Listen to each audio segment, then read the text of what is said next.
Now to the sad news that the Oscar-nominated director George Singleton has died at the age of 51.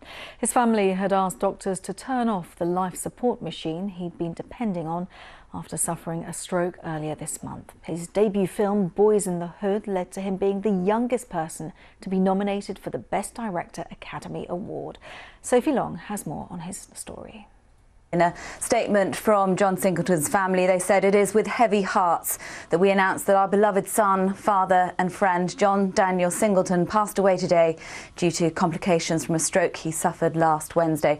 He was, as you rightly point out, most famous for his debut film, Boyz in the Hood. He made it in 1991, just months out of film school, and he went on to be nominated not just for Best Director, but also for the screenplay as well. He was the first African-American and the youngest person ever to be nominated for an Oscar for Best Director. And as you can imagine, there's been a huge number of social media tributes being paid to him, particularly of that film. One said, "Poignantly depicted, humanised and articulated the beauty and the struggle of South Central LA. Much of his work centred on the LA neighbourhood where he grew up.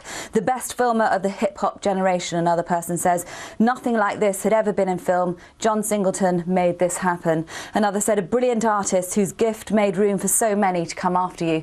And I think that is what we're hearing from a number of people as well now, that he was really very encouraging of talent coming up behind him. Shonda Rhimes used Instagram to talk about how he encouraged her. She, of course, the creator of Grey's Anatomy.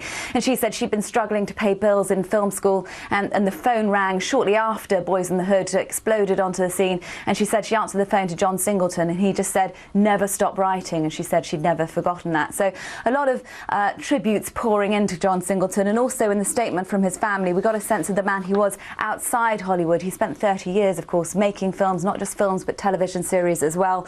But outside of that, they say John's confidence in his place in Hollywood was only matched for his passion for the sea. He kayaked in Marina del Rey every morning. That's just a little bit along from Los Angeles. His greatest joy when not on set was sailing his boat, Jay's Dream, up and down the Pacific coast. We who have worked with John, made movies with John, sailed with John and laughed with John, know the universe of calm and creativity he created for so many. Now, in the wake of his death, we must navigate the storm without him. It is for us heartbreaking.